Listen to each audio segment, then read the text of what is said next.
Trevor Hamilton adjusted his platinum cufflinks and surveyed his kingdom through the massive windows of his corner office. At 42, he commanded the Grand Meridian Hotel with the confidence of a man who'd never been told no. His steel-gray suit, tailored on Savile Row during his last London trip, fit his lean 6-foot frame perfectly. Sandy brown hair swept back with just enough gray at the temples to suggest gravitas, and glacier blue eyes that could freeze a subordinate's complaints mid-sentence. The Grand Meridian stretched below him, 37 floors of Chicago's most exclusive hospitality.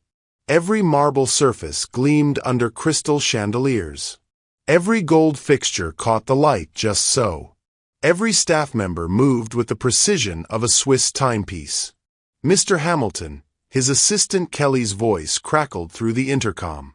Kelly Morrison had worked for him for 3 years, a sharp-eyed woman in her 30s with auburn hair always pulled into a perfect chignon. She wore wire-rimmed glasses that made her look scholarly, but Trevor knew she had the organizational skills of a military general. The quarterly reports are ready for your review. Send them to my tablet, Trevor replied, his attention caught by something in the lobby far below. Through the atrium's glass ceiling, he could see the evening's guests beginning to arrive. Senators, tech moguls, European royalty, the kind of clientele that paid $5,000 a night for the privilege of breathing the same air as Chicago's elite. Trevor's phone buzzed. A text from his ex-wife Rebecca. Sophie's recital is Thursday at 7. Please don't miss this one. He set the phone aside without responding. His 8-year-old daughter's piano recitals would have to wait. The Meridian required his full attention, especially tonight. He'd heard rumors that International Grandeur Holdings, the parent company that owned his hotel chain, was sending someone for an unannounced inspection. Corporate usually gave him a heads up, but lately they'd been making noises about accountability and cultural assessments. Ridiculous, he muttered, straightening his emerald silk tie. The Grand Meridian had the highest guest satisfaction scores in the chain. What more did they want? A knock interrupted his thoughts. Kelly entered carrying a crystal tumbler of his evening bourbon, Macallan 25, neat. The evening shift reports are in, she said, setting the glass on his mahogany desk. Everything's running smoothly. The Ambassador Suite is hosting the Johnson Pharmaceutical family, and the Presidential Suite has that tech entrepreneur from San Francisco. Good. Trevor took a sip of bourbon, savoring the burn. Any issues I should know about? Kelly hesitated, pushing her glasses up her nose. Well, there was one thing. Front desk mentioned a guest who seemed confused about her reservation. Apparently, she insisted she had a booking but wasn't in our system. Trevor's jaw tightened. Did they handle it? Yes, sir. Standard protocol. Offered to help her find accommodations elsewhere. Excellent. Trevor nodded approvingly. The Grand Meridian's reputation depended on maintaining standards. They couldn't have random people wandering into the lobby claiming they belonged there. Anything else? Your 7 p.m. dinner with the Morrison Foundation Board has been moved to the Crimson Room. Chef Laurent prepared the Wagyu specially. Trevor smiled. Everything in his world operated with precision. Every detail managed, every potential problem solved before it could disturb the Meridian's perfect atmosphere. What stories resonate with you most? Tales of redemption or moments when justice is served? Share your thoughts in the comments below, and don't forget to subscribe for more powerful stories that remind us of our shared humanity. Dr. Nicole Carter sat in her BMW, hands gripping the steering wheel as Chicago's October wind rattled the windows. Rain streaked the glass, blurring the golden lights of the Grand Meridian Hotel into abstract watercolors. She'd been parked here for 10 minutes, gathering courage she shouldn't need. At 36, Nicole had climbed every ladder corporate America offered. Her dark brown skin carried the confidence of someone who'd earned every degree, every promotion, every moment of respect through sheer brilliance and relentless work. Tonight, she wore a burgundy blazer over a white silk blouse, her natural hair shaped into soft curls that framed her angular face. Gold hoop earrings caught the streetlight, and her brown eyes held the kind of intelligence that made boardrooms go quiet when she spoke. The call had come that morning. "Congratulations, Dr. Carter. The board has approved your appointment as Regional Director of Operations for International Grandeur Holdings North American Division. Your first assignment is a comprehensive assessment of our flagship Chicago property." After 12 years climbing from entry-level marketing coordinator to the C-suite, Nicole had finally broken through. She would oversee 14 luxury hotels across 6 states, with the Grand Meridian as her crown jewel. Her phone buzzed. A text from her best friend Denise. "How's the new job treating you, boss lady?" Nicole smiled despite her nerves. Denise had been her roommate at Northwestern, the only other black woman in their MBA program. They'd supported each other through every obstacle, every microaggression, every moment when they wondered if they were smart enough, tough enough, good enough to make it in spaces that weren't built for them. About to find out, Nicole typed back. "Walking into my new hotel now. You've got this. Those corporate boys don't know what hit them." Nicole laughed, the sound echoing in her car. Denise always knew how to boost her confidence. She checked her appearance in the rearview mirror one more time, applied a fresh coat of berry lipstick, and stepped into the Chicago night. The October air bit through her blazer as she approached the Grand Meridian's entrance. The building rose like a golden tower against the dark sky, its facade a masterpiece of marble and brass. Doormen in royal blue uniforms flanked the entrance, their posture military straight. "Good evening, madam," one of them said, pulling open the heavy glass door. "Thank you." Nicole's heels clicked against the marble as she entered the lobby. The space took her breath away. Soaring ceilings disappeared into shadows broken by massive crystal chandeliers. Italian marble columns supported archways that belonged in a Renaissance palace. Fresh orchids in crystal vases perfumed the air with subtle sweetness. Guests moved through the space like characters in an expensive movie. Women in couture gowns, men in custom suits, everyone speaking in hushed tones that suggested important business. Nicole approached the concierge desk, where a young woman with platinum blonde hair smiled professionally. "Good evening. How may I assist you?" "I'm Dr. Nicole Carter," she said, extending her business card. "I have a reservation under my name." The woman's fingers flew over her keyboard, her smile faltering slightly. "I'm sorry, Dr. Carter, but I don't see any reservation under that name for tonight." Nicole's stomach dropped. "That's impossible. My assistant confirmed everything yesterday. Could you check again?" More typing, more frowning. "I've checked all possible spellings. There's no reservation for Nicole Carter in our system." Could there have been a mistake? Perhaps it's under International Grandeur Holdings. The concierge's expression shifted almost imperceptibly, a flash of something Nicole couldn't quite identify. "Let me speak with my manager." As the woman stepped away, Nicole felt eyes on her.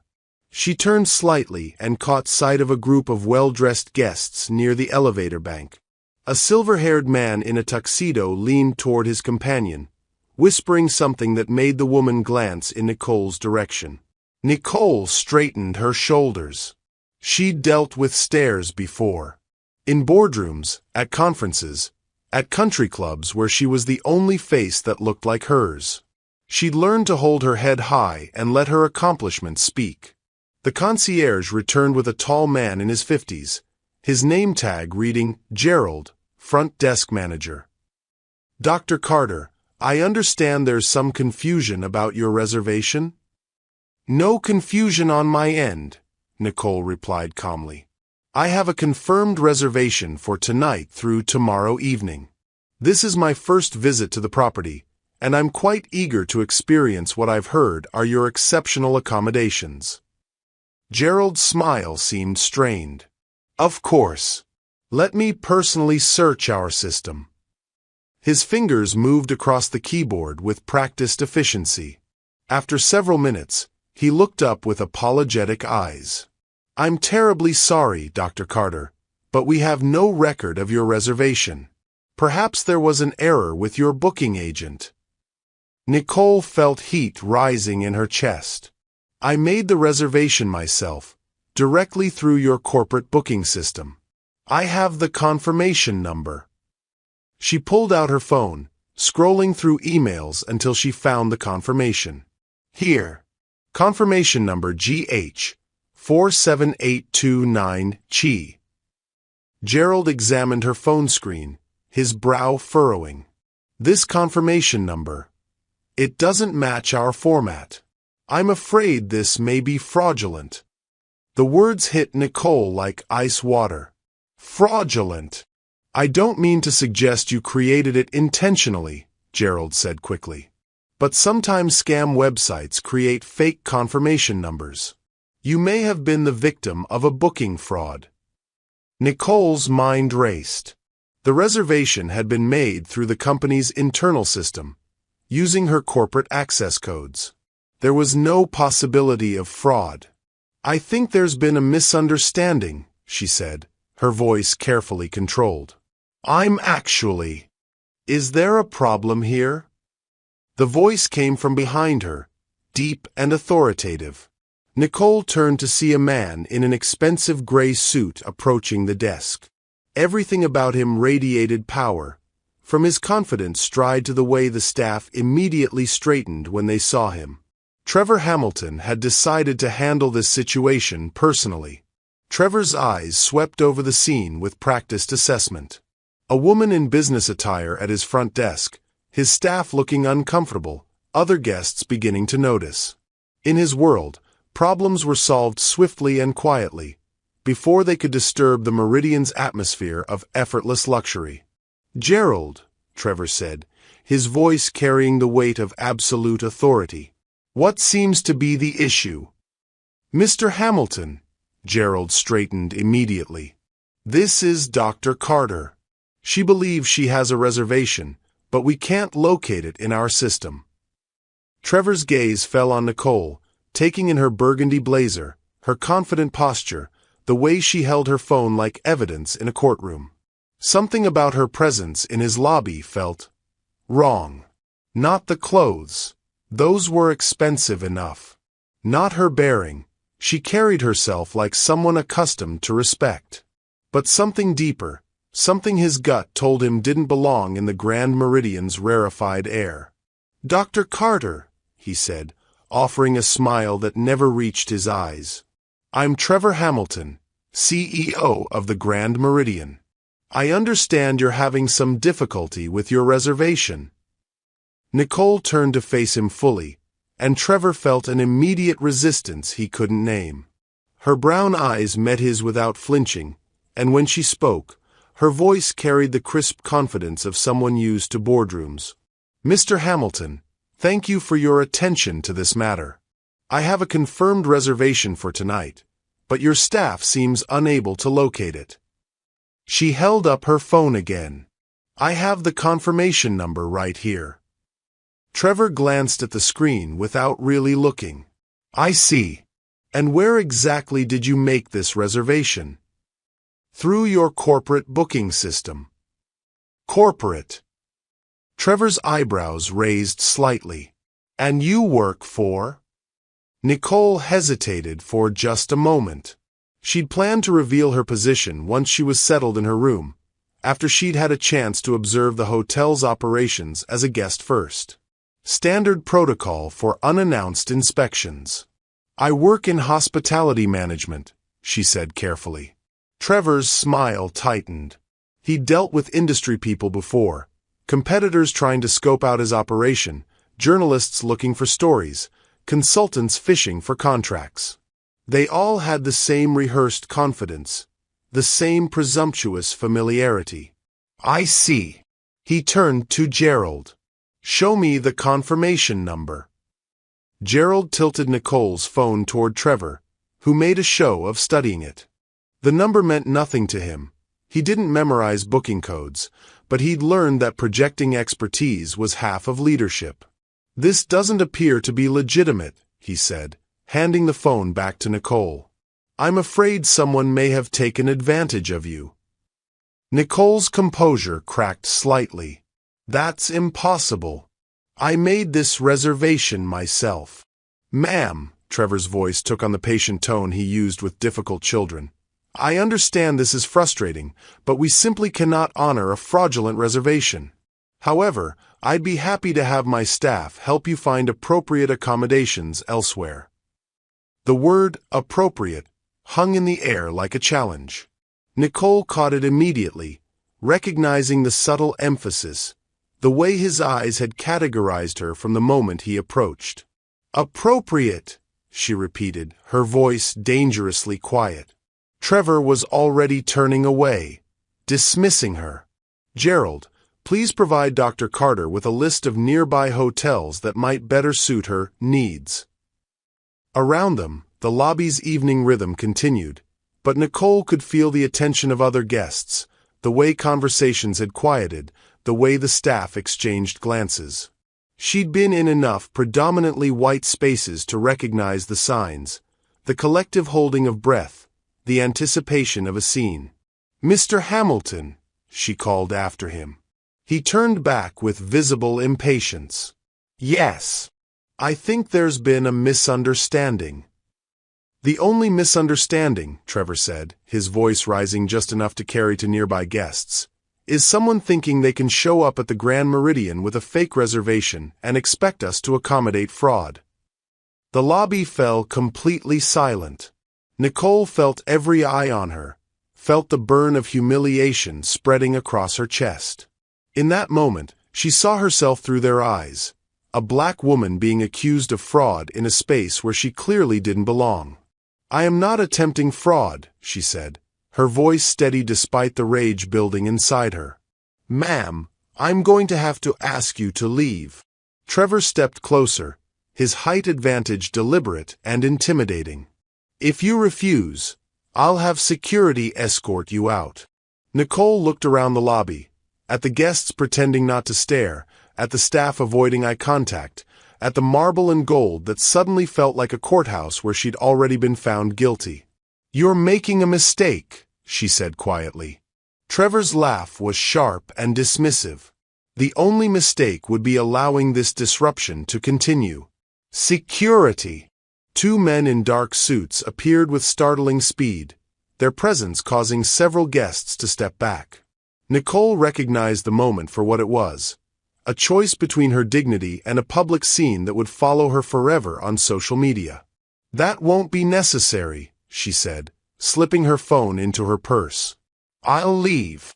But as she turned toward the exit, something inside her rebelled.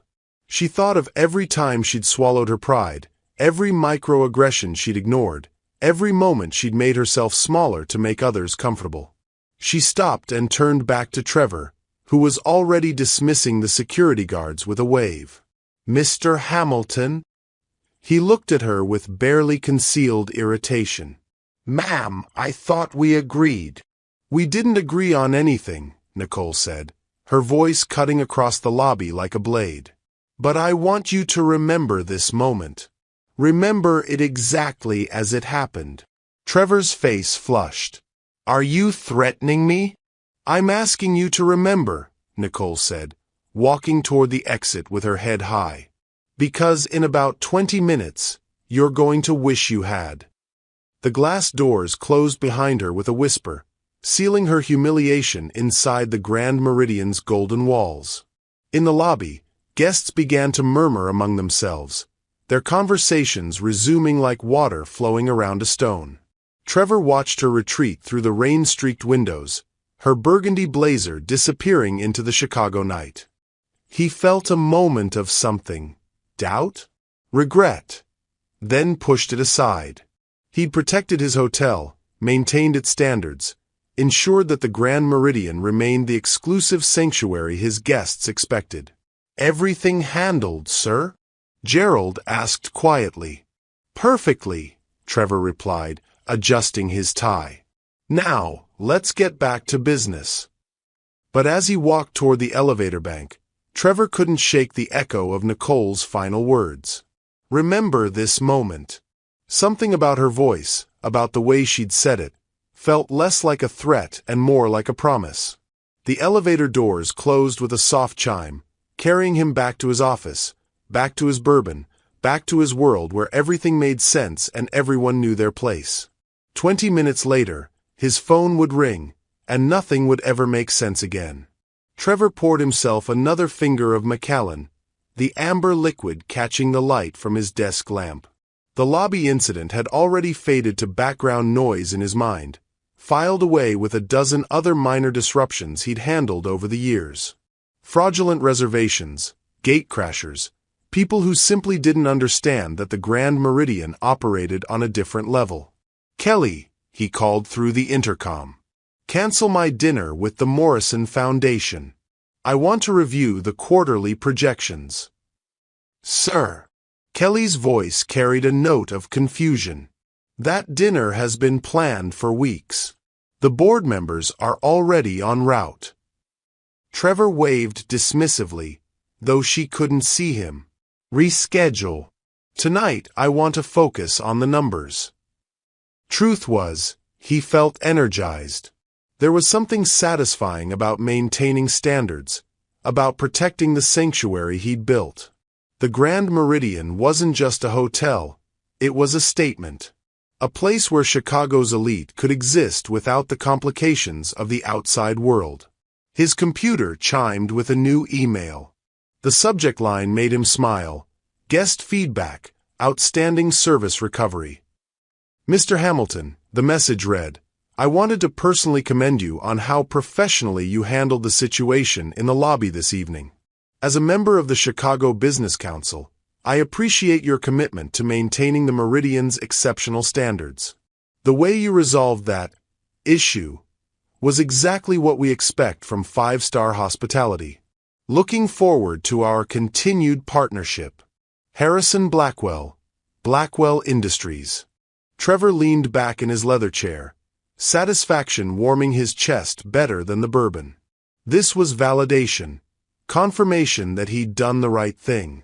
Harrison Blackwell wasn't just any guest. His manufacturing empire employed half of the South Side, and his recommendation carried weight in Chicago's business circles. A knock interrupted his thoughts. Kelly entered, her expression uncharacteristically tense. Sir, I have the evening reports, but... She hesitated, pushing her glasses up her nose, a nervous tic Trevor had learned to recognize. But what? Well, Gerald mentioned the incident in the lobby. He seemed concerned about something. Trevor's jaw tightened. Gerald needs to focus on his job, not second-guess management decisions. Of course, sir. It's just... Kelly set the reports on his desk, her fingers lingering on the leather portfolio. The woman, Dr. Carter. Gerald said she seemed very confident about her reservation. Almost like she knew something we didn't. Kelly. Trevor's voice carried a warning edge. Are you questioning my judgment? No, sir. Never. I just... She took a breath. What if she tries to make trouble? Social media, reviews, that sort of thing. Trevor laughed, the sound sharp in the quiet office. Let her try. The Grand Meridian's reputation isn't built on accommodating fraudsters. Besides, who's going to believe her word against mine? Kelly nodded, but her expression remained troubled. Of course, sir. Will there be anything else? Send Gerald up. I want to make sure we're all aligned on tonight's events. After Kelly left, Trevor turned back to his computer, scrolling through guest feedback and occupancy reports. Everything was perfect. 97% occupancy, average room rate of $800, guest satisfaction scores in the 98th percentile. What stories resonate with you most? Moments when someone stands up for what's right, or times when justice finds a way to prevail. Let us know in the comments what you think should happen next. The Grand Meridian was his masterpiece, and he'd protected it tonight. Nothing else mattered. Nicole sat in her car, engine running, hands shaking as she gripped the steering wheel. The leather seat that had felt luxurious an hour ago now felt like a cage. Rain drummed against the windows, each drop echoing the humiliation that burned in her chest. She'd been ejected. Publicly. Accused of fraud in front of dozens of witnesses. Treated like a criminal for the crime of existing in a space that wasn't built for her. Her phone buzzed. Denise again. How did it go? Are you living it up in your fancy suite yet? Nicole stared at the text, unsure how to respond. How do you explain to your best friend that you'd just been discriminated against at the very hotel you were supposed to be running?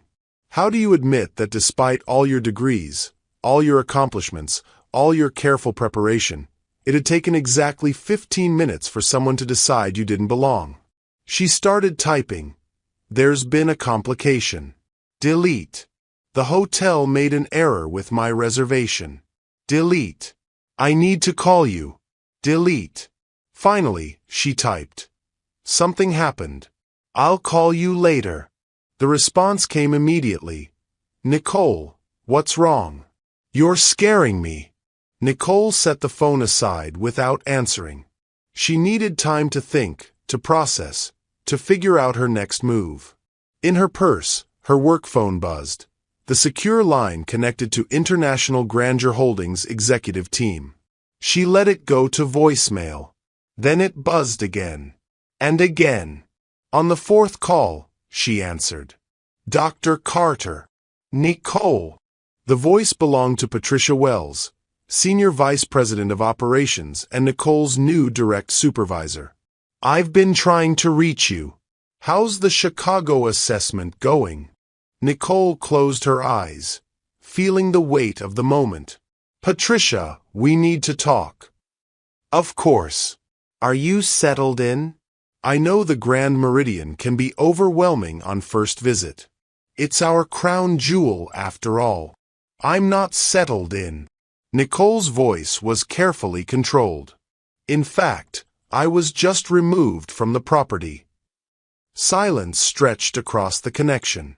When Patricia spoke again, her voice had shifted into corporate crisis mode. Removed? What do you mean removed? I mean the CEO personally accused me of reservation fraud and had me escorted out by security. That's... Patricia's voice trailed off. Nicole, there must be some mistake. Are you sure you used the corporate booking codes? The question hit like a slap. Even Patricia, who'd championed Nicole's promotion, was questioning her competence. Patricia, Nicole said, her voice dangerously quiet. I've been making hotel reservations since I was a junior executive. I used the proper codes, I have the confirmation, and I was still accused of fraud and publicly humiliated. Of course. I didn't mean to suggest. Nicole, where are you now? In my car. Outside the hotel. Stay right there. I'm conference calling you with legal and corporate security. This is completely unacceptable. As Nicole waited for the call to connect, she stared up at the Grand Meridian's glowing facade. Somewhere in that tower of marble and gold, Trevor Hamilton was probably celebrating his successful defense of the hotel's standards.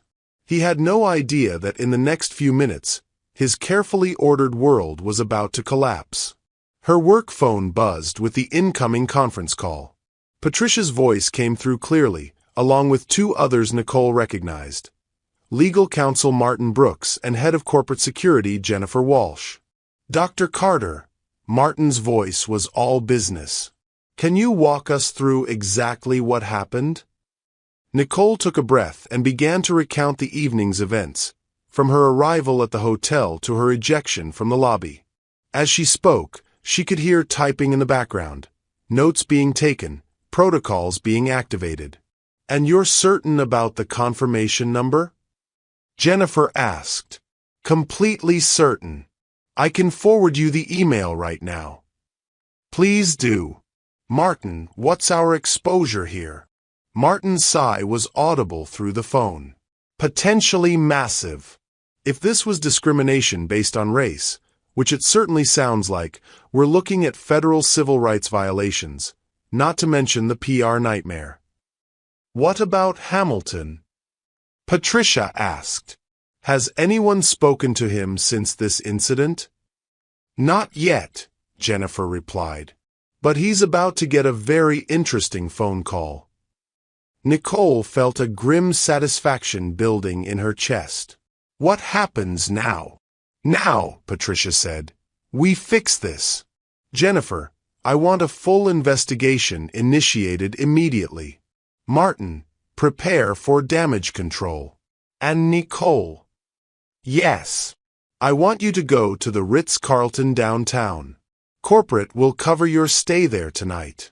Tomorrow morning, you're going back to the Grand Meridian. But this time, you're going as the regional director. Nicole smiled for the first time since leaving the hotel. I'll be ready. One more thing, Martin added. Don't post anything on social media, don't speak to any reporters, and document everything. This is going to get complicated very quickly. After the call ended, Nicole sat in the silence of her car, watching the Grand Meridian's lights blur through the rain-streaked windows. Tomorrow, she would return to that marble lobby. But this time, Trevor Hamilton would learn exactly who he'd thrown out into the Chicago night.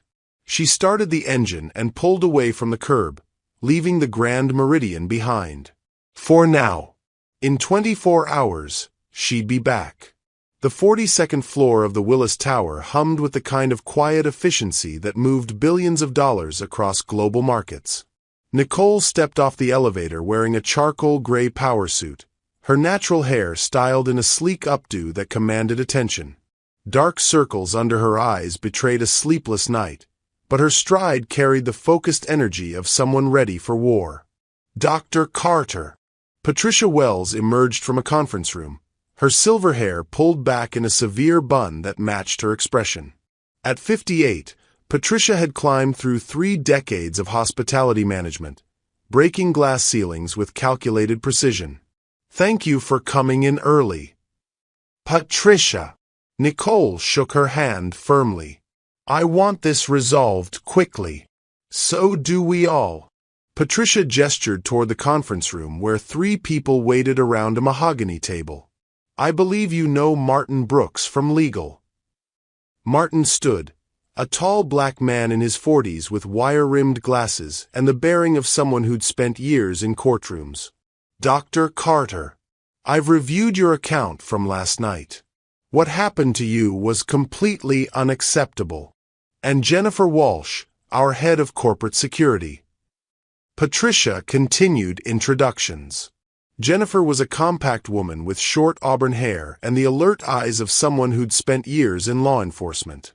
Dr. Carter, I've already begun pulling the security footage from the Grand Meridian. We should have the video within the hour. The third person at the table was unfamiliar, a young woman with dark skin and intelligent brown eyes behind fashionable glasses. This is Aisha Patel, Patricia said. She's our new director of diversity and inclusion. I asked her to join us because this incident raises serious questions about our corporate culture. Aisha stood, extending her hand. Dr. Carter, I'm sorry we're meeting under these circumstances. I've been with the company for 6 months, and I've already identified concerning patterns in guest complaints and employee feedback. Nicole took her seat at the head of the table, a position that felt both natural and weighted with responsibility. What kind of patterns? Aisha opened a tablet, scrolling through data. In the past 18 months, we've received 12 complaints about discriminatory treatment at the Grand Meridian specifically, all from guests of color, all dismissed as misunderstandings by local management. The room fell silent. Martin's pen stopped moving across his legal pad. 12. Patricia's voice was barely controlled. 12 documented complaints, Aisha corrected. The actual number is likely higher, since many guests don't bother filing formal complaints when they feel they won't be heard. Nicole felt ice forming in her stomach. And Trevor Hamilton's response to these complaints? Consistent denial. Every incident was explained away as a booking error, a miscommunication, or a guest misunderstanding hotel policies. Aisha's fingers moved across her tablet. Here's a complaint from August. Dr. and Mrs. Johnson, both physicians from Atlanta, were questioned about their ability to afford the presidential suite despite having a confirmed reservation and platinum loyalty status. What was Hamilton's response? Martin asked. Standard policy verification. No discrimination found. Aisha looked up from her tablet. The Johnsons haven't stayed with any of our properties since. Jennifer leaned forward. How much revenue have we lost from these incidents? Conservatively, about $800,000 in direct bookings, not counting referrals and repeat business. Aisha's voice was clinical, but Nicole could see the anger simmering beneath her professional composure. The Grand Meridian generates $120 million annually. These incidents represent a systemic pattern that's damaging our brand. Patricia rubbed her temples. Why wasn't this escalated to corporate? Because, Nicole said quietly, understanding dawning, Trevor Hamilton controls the narrative. Local management investigates itself and finds no wrongdoing. The complaints disappear into a file somewhere, and corporate never sees the pattern. Martin nodded grimly. It's a perfect system for avoiding accountability. Until now. Nicole's phone buzzed with a text message. She glanced at it and felt her blood pressure spike. It's from my assistant. Apparently, there's already chatter on hospitality industry forums about last night.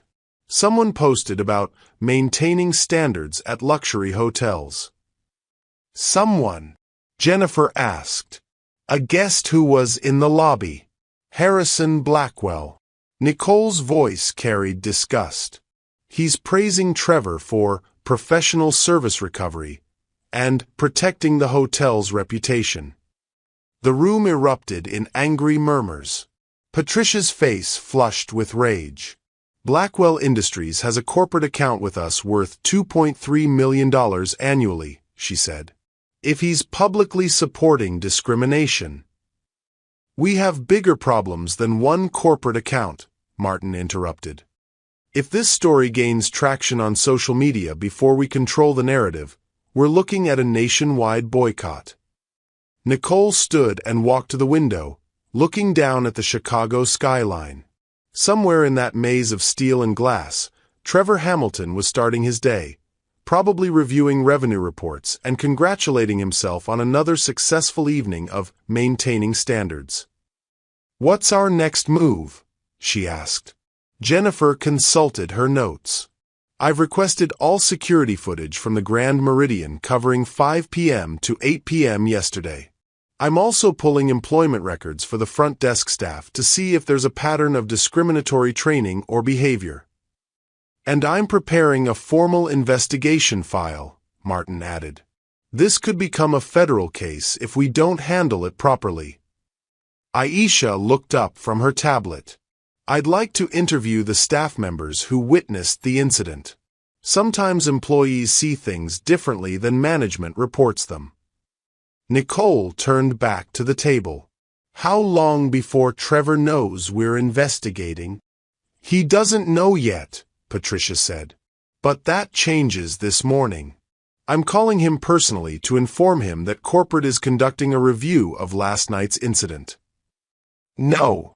Nicole's voice cut through the room like a blade. Not yet. Everyone stared at her. Patricia frowned. Nicole, we have protocols. And those protocols have allowed this pattern to continue for 18 months. Nicole returned to her seat, her expression steel. I want the security footage first. I want the staff interviews completed. I want everything documented before Trevor has a chance to craft his narrative. Martin nodded slowly. She's right. If we tip him off too early, he'll have time to coach his staff, destroy documents, create reasonable doubt. How long do we have? Patricia asked. Jennifer checked her watch.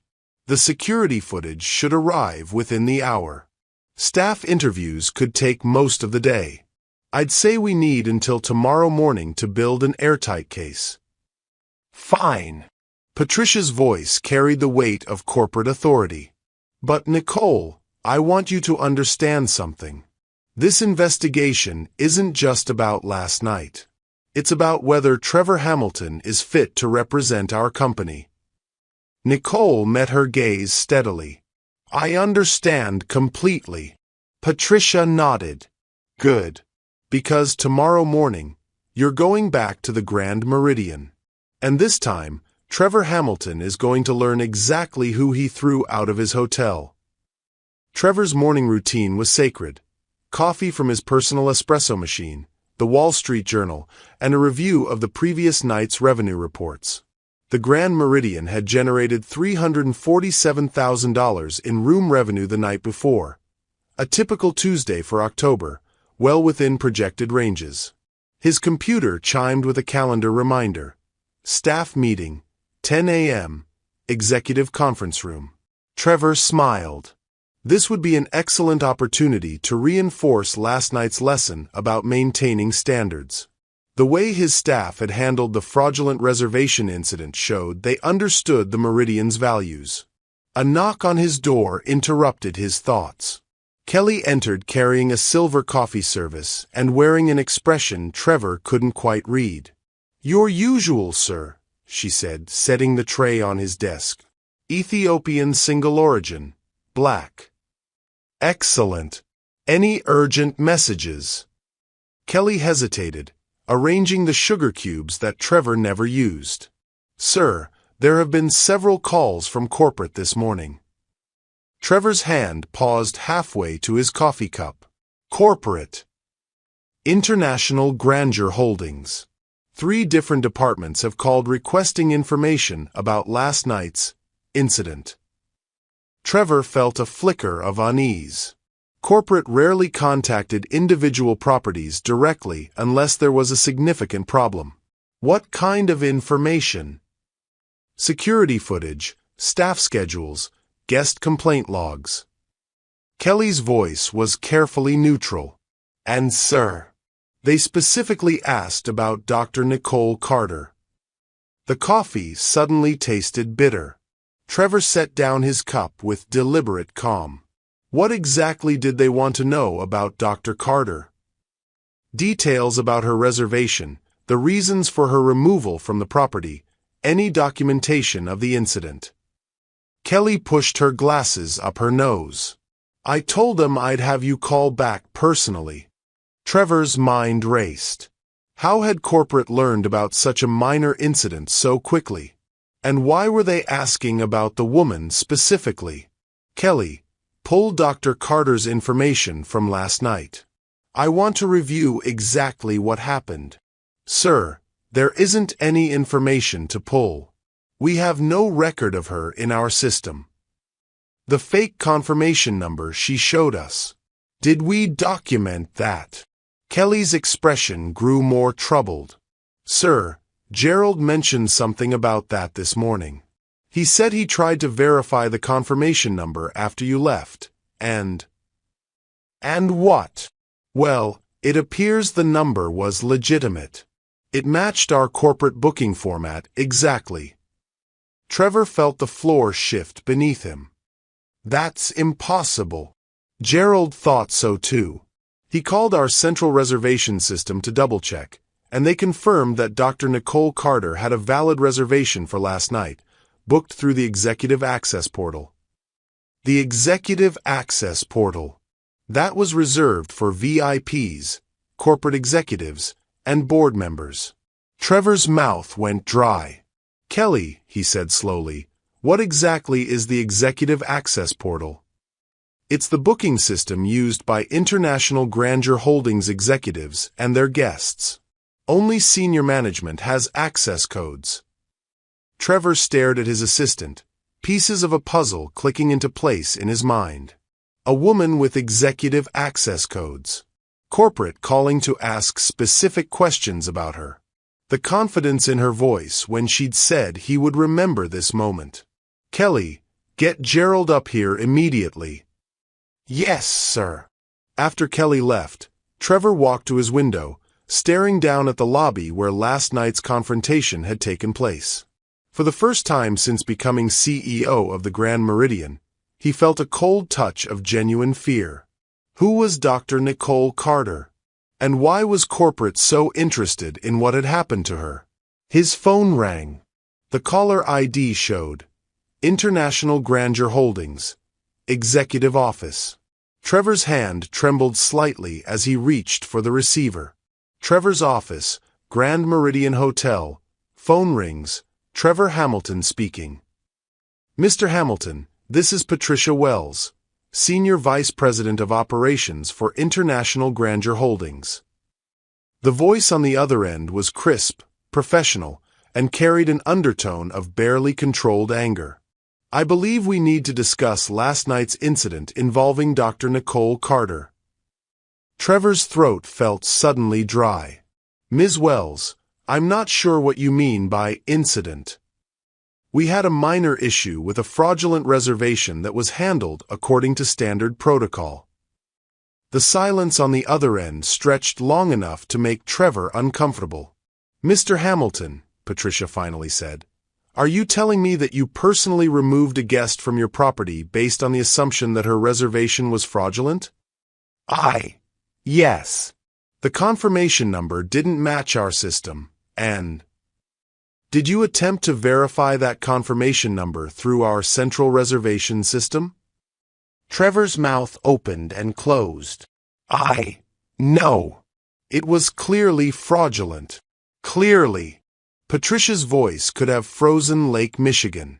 "Mr. Hamilton, Dr. Carter's reservation was booked through our executive access portal using valid corporate credentials. The confirmation number was legitimate." The room seemed to tilt around Trevor. "Executive access?" "Yes. The portal reserved for senior management of International Grandeur Holdings." Patricia's words hit like hammer blows. "Mr. Hamilton, exactly who do you think Dr. Nicole Carter is?" Trevor sank into his chair, his face pale. I don't know." "Then perhaps it's time you learned." Nicole sat across from Aisha Patel, watching security footage on a large monitor. The high-definition cameras had captured every moment of last night's humiliation in crisp detail. Trevor's dismissive gestures, her own carefully controlled responses, the moment when he'd called security. "Can you pause it there?" Nicole asked, pointing to the screen. "When he first approaches the desk." Aisha froze the frame. Trevor's face was clearly visible, his expression already set with prejudgment before he'd spoken a single word to Nicole. "Look at his body language," Nicole said quietly. "He's already decided I don't belong there." Aisha nodded grimly. "I've seen this before. It's what we call instant categorization. Someone makes a snap judgment based on appearance and then seeks evidence to support that judgment while ignoring anything that contradicts it." Nicole leaned back in her chair, studying the frozen image. "Tell me about your background, Aisha. How did you end up in diversity and inclusion?" Aisha's expression softened slightly. PhD in organizational psychology from Stanford, with a focus on implicit bias in corporate settings.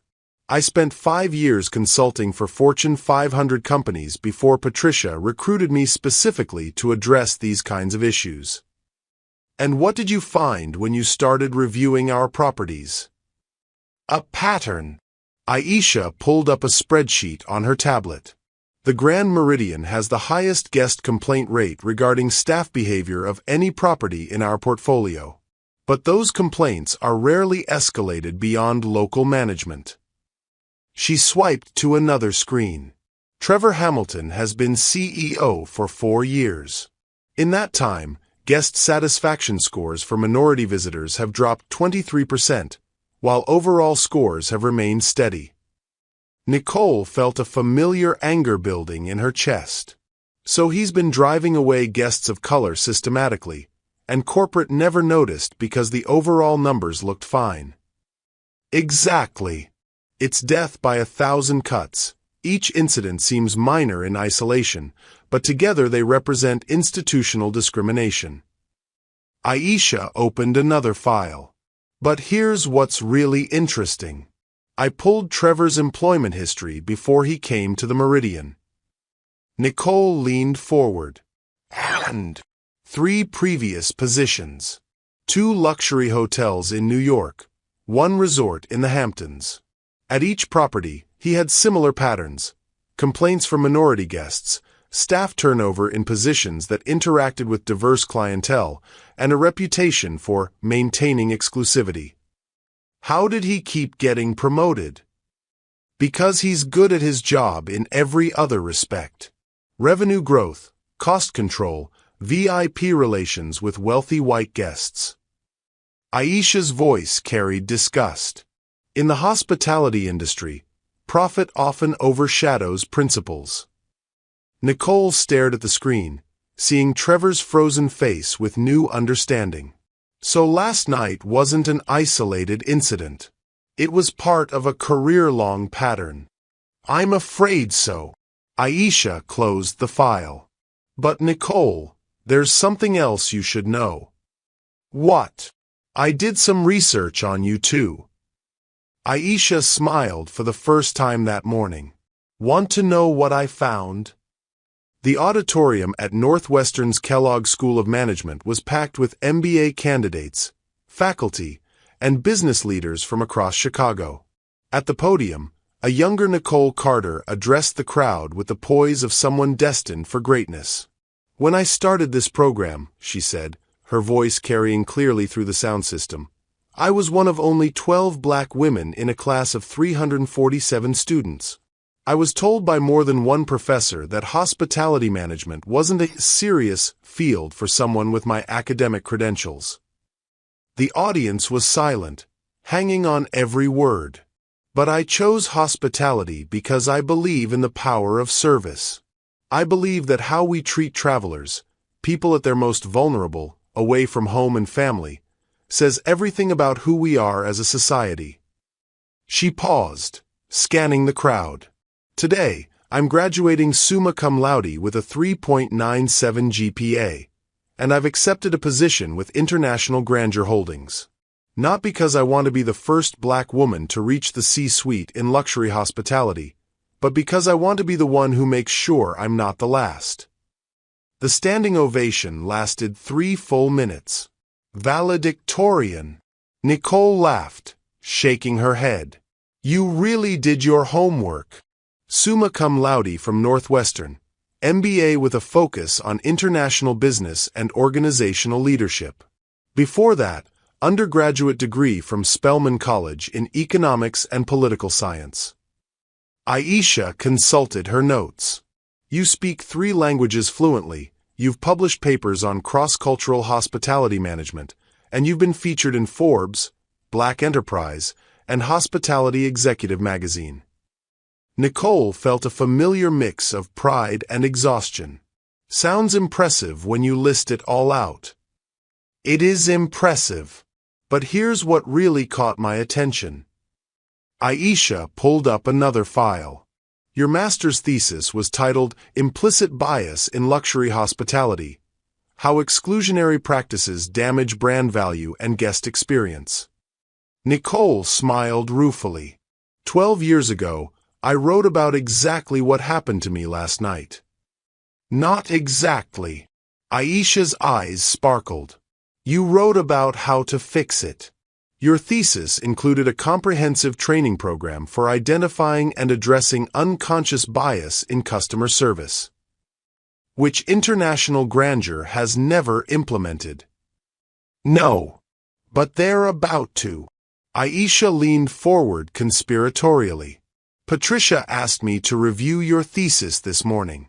She's considering making your bias training program mandatory across all properties. Nicole felt a surge of something she hadn't experienced in years. Hope mixed with vindication. You mean Trevor Hamilton's discrimination might actually lead to positive change? If you're willing to fight for it. Before Nicole could respond, Jennifer Walsh burst into the conference room, her face flushed with excitement. Nicole, you need to see this. She set her laptop on the table, the screen showing an email chain. I just finished interviewing Gerald, the front desk manager from last night. And he kept records. Personal records of every incident involving minority guests over the past 2 years. Names, dates, details of what happened, and Trevor's responses. Nicole's heart began to race. How many incidents? Jennifer scrolled through the file. 47 documented cases. Gerald was building evidence because he was planning to file a complaint with the EEOC. 47. Aisha's voice was barely a whisper. It gets better. Jennifer clicked to another email. Gerald sent copies of everything to 3 other department heads: housekeeping, concierge, and guest services. They've all been documenting similar patterns. Nicole stood up, pacing to the window. Below, Chicago stretched out in all directions, a city of neighborhoods and dreams and people trying to make their way in the world. Somewhere out there, 47 other people had experienced what she'd gone through last night. We're not just talking about one incident anymore, she said quietly. We're talking about a systematic culture of discrimination. Jennifer nodded. And Nicole. There's one more thing. Gerald said that several staff members have been waiting for someone with authority to stand up to Trevor. Last night, when you told him he'd remember this moment. What about it? Gerald said it was the first time he'd ever seen Trevor look scared. And for the first time in 2 years, Gerald felt hope. Have you ever had a moment when you realized that your experiences were part of something bigger? Share your thoughts in the comments about how individual actions can create systemic change, and don't forget to subscribe for more stories about courage and justice. Nicole turned back to face the room, her expression resolute. Then let's make sure their hope wasn't misplaced. Trevor hung up the phone with Patricia Wells, his hands shaking. The conversation had been brief and devastating. Dr. Nicole Carter was the newly appointed Regional Director of Operations for International Grandeur Holdings North American Division. She was his boss's boss's boss. And he had thrown her out of his own hotel. Kelly knocked and entered without waiting for permission, followed by Gerald, whose face was pale with anxiety. Sir, Gerald began, I need to tell you something about last night. Trevor looked up with hollow eyes. Let me guess. Dr. Carter's reservation was legitimate. Gerald nodded miserably. Completely legitimate. Booked through the executive portal with full corporate credentials. Sir, I tried to tell you. You tried to tell me what? Trevor's voice was dangerously quiet. That she seemed different. Confident in a way that suggested she knew something we didn't. But you were so certain. Get out. Trevor's voice was barely controlled. Both of you. Get out. After they left, Trevor sat alone in his office, staring at the awards and commendations covering his walls. 4 years of perfect performance reviews. Revenue growth. Guest satisfaction. Industry recognition. All of it about to be destroyed because he couldn't see past his own prejudices. His computer chimed with a new email. The subject line made his blood run cold. Dr. Nicole Carter, Regional Director Profile. With trembling fingers, he opened the attachment. Nicole's corporate headshot smiled back at him, the same confident expression she'd worn in his lobby, the same intelligent eyes that had promised he would remember this moment. Below her photo, her credentials read like a who's who of academic and professional achievement. Northwestern MBA. Spelman graduate. Published researcher. Industry expert.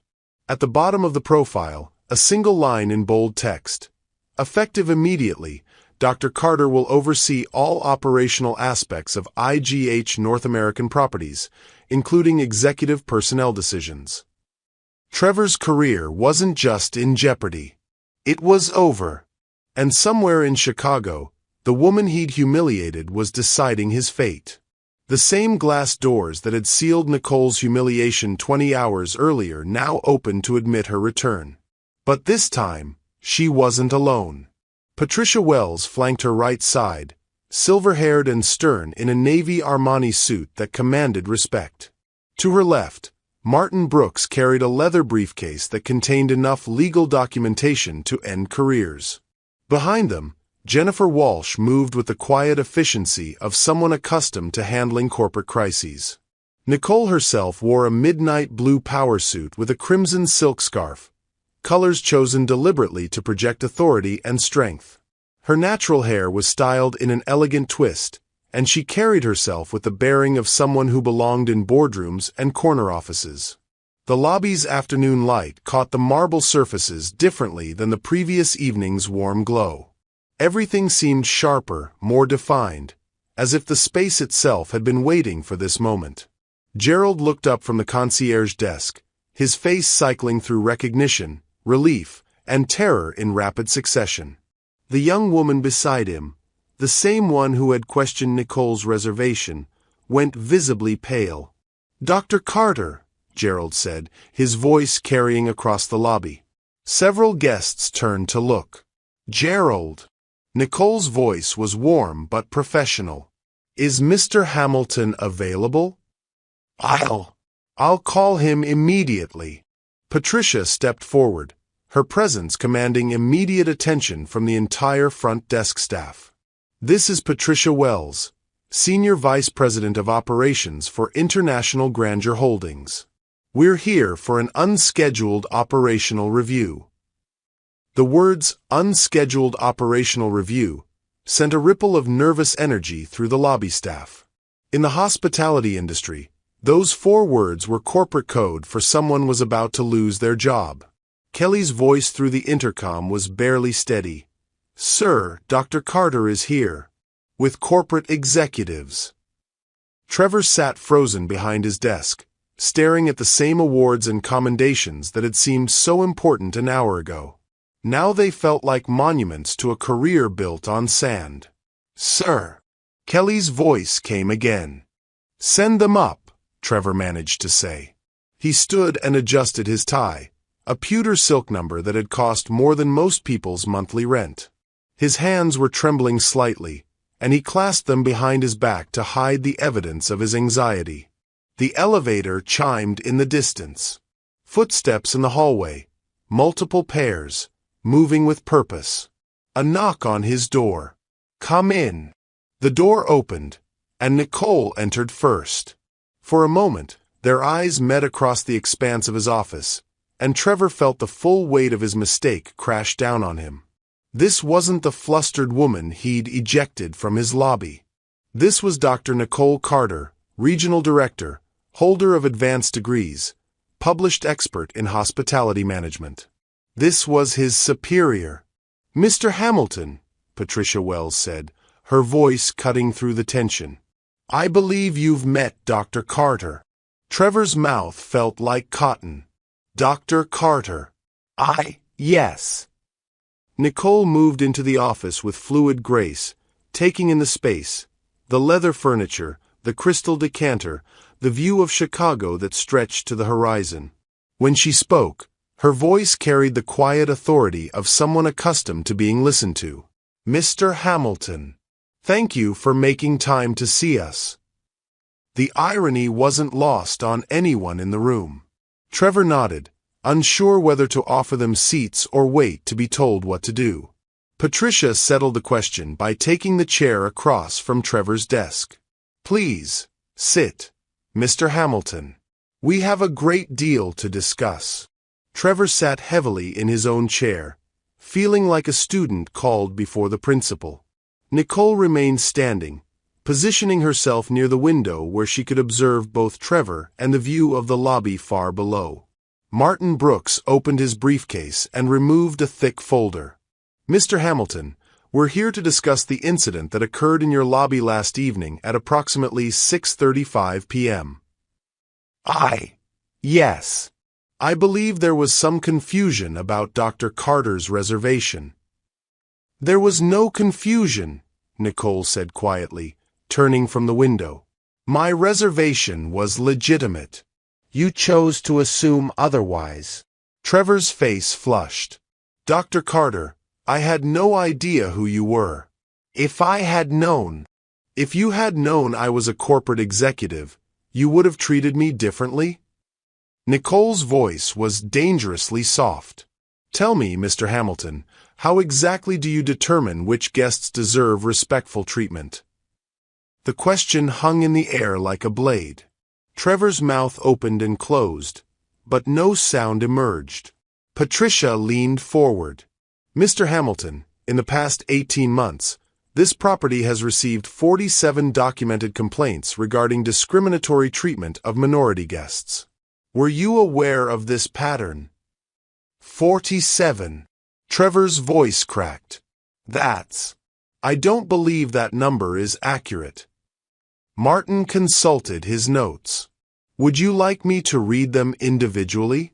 We have names, dates, and detailed accounts of each incident. Jennifer Walsh spoke for the first time since entering the office. Mr. Hamilton, we've also interviewed your staff. They've provided some very interesting insights into your management style. Nicole moved away from the window, approaching Trevor's desk with measured steps. Gerald mentioned that he tried to verify my reservation through the central system after our encounter. Why didn't you ask him to do that during our conversation? Trevor felt sweat beading on his forehead. The confirmation number looked fraudulent. Looked fraudulent how? Nicole's brown eyes bored into his. What specifically about a legitimate corporate confirmation number appeared fraudulent to you? The silence stretched until it became unbearable. Trevor knew that anything he said would damn him further, but the expectant faces around his desk demanded an answer. I made an error in judgment. An error in judgment. Nicole repeated the words slowly, tasting them. Mr. Hamilton, do you believe that error was influenced by my race? No. Trevor's denial came too quickly, too forcefully. Absolutely not. I don't see color. I treat all guests equally. The wrong answer. Nicole exchanged a glance with Patricia that spoke volumes. You don't see color, Nicole said.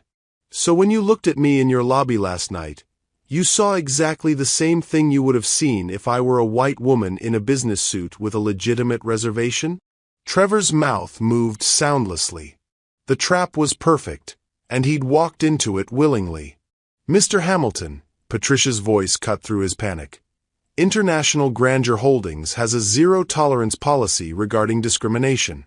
We also have a responsibility to our shareholders, our guests, and our employees to maintain the highest standards of professional conduct. Trevor felt the walls closing in. Ms. Wells, I understand your concerns, but I've been CEO of the Grand Meridian for 4 years. My performance reviews have been exemplary. Guest satisfaction scores. Guest satisfaction scores for white guests, Martin interrupted, consulting his folder. Minority guest satisfaction has declined 23% during your tenure.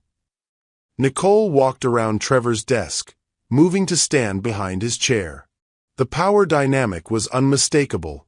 She was literally and figuratively above him now. Mr. Hamilton, she said, her voice directly behind him, I want you to think very carefully about what happened last night. I want you to remember every assumption you made, every conclusion you jumped to, every moment when you chose to see a threat instead of a guest. Trevor stared straight ahead, afraid to turn around, afraid to meet the eyes of the woman whose career he'd tried to destroy. "I want you to remember," Nicole continued, "because that memory is going to help you understand why this conversation is happening." She moved back around to face him, her expression unreadable. "Mr. Hamilton, what would you have done if I had been a white woman with the exact same confirmation number?" The question hit like a physical blow, because Trevor knew the answer, and so did everyone else in the room. He would have made a phone call. He would have verified the reservation. He would have resolved the issue quietly and professionally, the way five-star hospitality was supposed to work. "Send them up," Trevor managed to say. He stood and adjusted his tie, a pewter silk number that had cost more than most people's monthly rent. His hands were trembling slightly, and he clasped them behind his back to hide the evidence of his anxiety. The elevator chimed in the distance. Footsteps in the hallway, multiple pairs, moving with purpose. A knock on his door. "Come in." The door opened, and Nicole entered first. For a moment, their eyes met across the expanse of his office, and Trevor felt the full weight of his mistake crash down on him. This wasn't the flustered woman he'd ejected from his lobby. This was Dr. Nicole Carter, Regional Director, holder of advanced degrees, published expert in hospitality management. This was his superior. "Mr. Hamilton," Patricia Wells said, her voice cutting through the tension. "I believe you've met Dr. Carter." Trevor's mouth felt like cotton. "Dr. Carter." Yes." Nicole moved into the office with fluid grace, taking in the space, the leather furniture, the crystal decanter, the view of Chicago that stretched to the horizon. When she spoke, her voice carried the quiet authority of someone accustomed to being listened to. "Mr. Hamilton, thank you for making time to see us." The irony wasn't lost on anyone in the room. Trevor nodded, unsure whether to offer them seats or wait to be told what to do. Patricia settled the question by taking the chair across from Trevor's desk. "Please, sit, Mr. Hamilton. We have a great deal to discuss." Trevor sat heavily in his own chair, feeling like a student called before the principal. Nicole remained standing, positioning herself near the window where she could observe both Trevor and the view of the lobby far below. Martin Brooks opened his briefcase and removed a thick folder. "Mr. Hamilton, we're here to discuss the incident that occurred in your lobby last evening at approximately 6:35 p.m. Yes.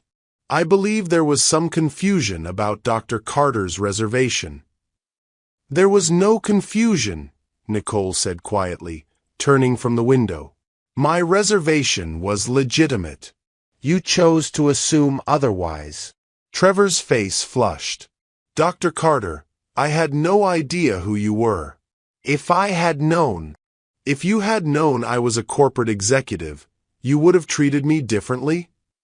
Nicole's voice was dangerously soft. "Tell me, Mr. Hamilton, how exactly do you determine which guests deserve respectful treatment?" The question hung in the air like a blade. Trevor's mouth opened and closed, but no sound emerged. Patricia leaned forward. "Mr. Hamilton, in the past 18 months, this property has received 47 documented complaints regarding discriminatory treatment of minority guests. Were you aware of this pattern?" 47. Trevor's voice cracked. I don't believe that number is accurate." Martin consulted his notes. "Would you like me to read them individually? We have names, dates, and detailed accounts of each incident." Jennifer Walsh spoke for the first time since entering the office. "Mr. Hamilton, we've also interviewed your staff. They've provided some very interesting insights into your management style." Nicole moved away from the window, approaching Trevor's desk with measured steps. "Gerald mentioned that he tried to verify my reservation through the central system after our encounter. Why didn't you ask him to do that during our conversation? Trevor felt sweat beading on his forehead. The confirmation number looked fraudulent. Looked fraudulent how? Nicole's brown eyes bored into his. What specifically about a legitimate corporate confirmation number appeared fraudulent to you? The silence stretched until it became unbearable. Trevor knew that anything he said would damn him further, but the expectant faces around his desk demanded an answer. I made an error in judgment. An error in judgment. Nicole repeated the words slowly, tasting them. Mr. Hamilton, do you believe that error was influenced by my race? No. Trevor's denial came too quickly, too forcefully. Absolutely not. I don't see color. I treat all guests equally. The wrong answer. Nicole exchanged a glance with Patricia that spoke volumes. You don't see color, Nicole said. So when you looked at me in your lobby last night, you saw exactly the same thing you would have seen if I were a white woman in a business suit with a legitimate reservation? Trevor's mouth moved soundlessly. The trap was perfect, and he'd walked into it willingly. Mr. Hamilton, Patricia's voice cut through his panic. International Grandeur Holdings has a zero-tolerance policy regarding discrimination. We also have a responsibility to our shareholders, our guests, and our employees to maintain the highest standards of professional conduct. Trevor felt the walls closing in. Ms. Wells, I understand your concerns, but I've been CEO of the Grand Meridian for 4 years. My performance reviews have been exemplary. Guest satisfaction scores. Guest satisfaction scores for white guests, Martin interrupted, consulting his folder. Minority guest satisfaction has declined 23% during your tenure. Nicole walked around Trevor's desk, moving to stand behind his chair. The power dynamic was unmistakable. She was literally and figuratively above him now. Mr. Hamilton, she said, her voice directly behind him, I want you to think very carefully about what happened last night. I want you to remember every assumption you made, every conclusion you jumped to, every moment when you chose to see a threat instead of a guest. Trevor stared straight ahead, afraid to turn around, afraid to meet the eyes of the woman whose career he'd tried to destroy. I want you to remember, Nicole continued, because that memory is going to help you understand why this conversation is happening. She moved back around to face him, her expression unreadable. Mr. Hamilton, what would you have done if I had been a white woman with the exact same confirmation number? The question hit like a physical blow, because Trevor knew the answer, and so did everyone else in the room. He would have made a phone call. He would have verified the reservation. He would have resolved the issue quietly and professionally, the way five-star hospitality was supposed to work. I wasn't aware of those numbers. You weren't aware that nearly 50 guests had filed complaints about discrimination? Dr. Rodriguez's voice carried incredulous anger. How is that possible? The complaints were handled at the property level. They were buried at the property level, Nicole corrected, her voice carrying quiet authority. Mr. Hamilton, our investigation found that you consistently dismissed these complaints as misunderstandings or miscommunications, refusing to escalate them to corporate. Montgomery's voice carried the weight of final judgment. Mr. Hamilton, in 30 years of building this company, I have never been more disappointed in a senior executive. Your actions haven't just harmed Dr. Carter, they've damaged our brand, cost us revenue, and exposed us to significant legal liability. Trevor felt tears threatening behind his eyes. Mr. Montgomery, I've served this company faithfully for 4 years. My overall performance.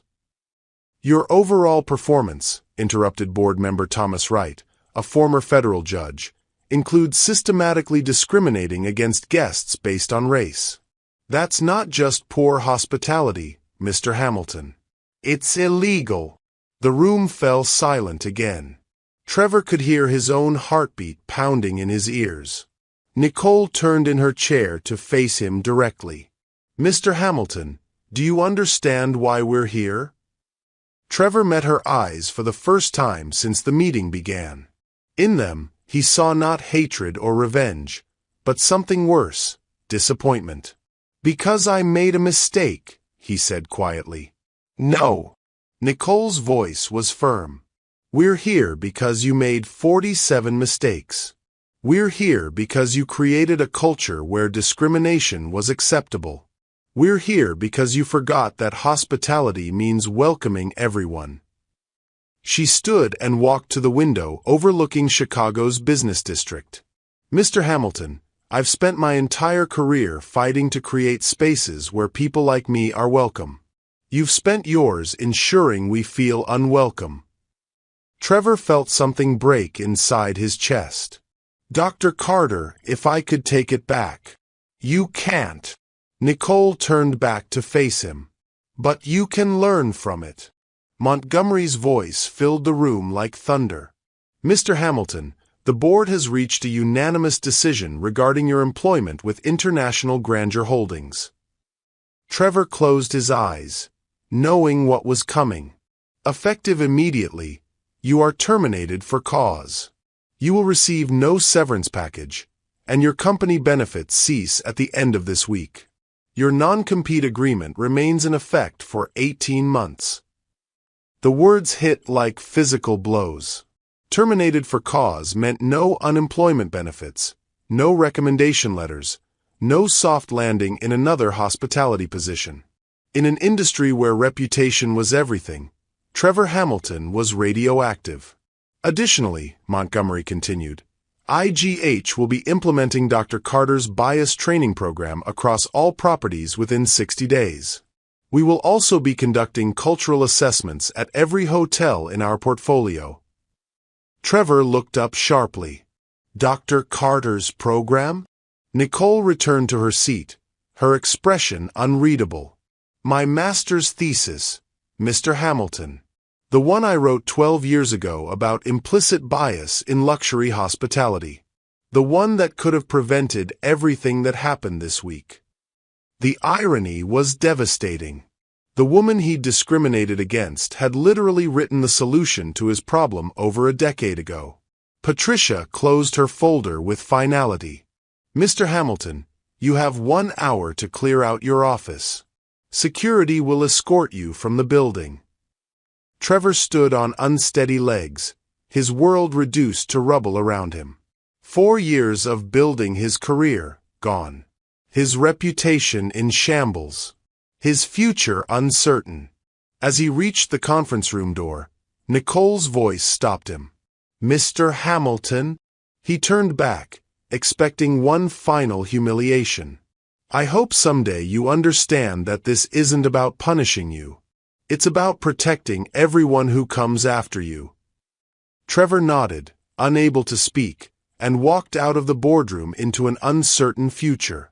Behind him, the board began discussing the search for his replacement. Someone who understood that true hospitality meant excellence for everyone. When we face the consequences of our actions, we have a choice. We can become bitter, or we can become better. What moments in your life have forced you to confront difficult truths about yourself? Share your thoughts below, and subscribe for more stories about redemption and growth.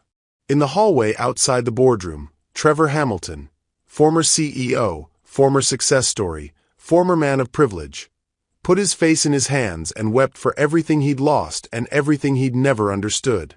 47 floors below, the Grand Meridian continued serving guests with the same marble elegance and crystal brilliance it always had. But now, everyone would be welcome.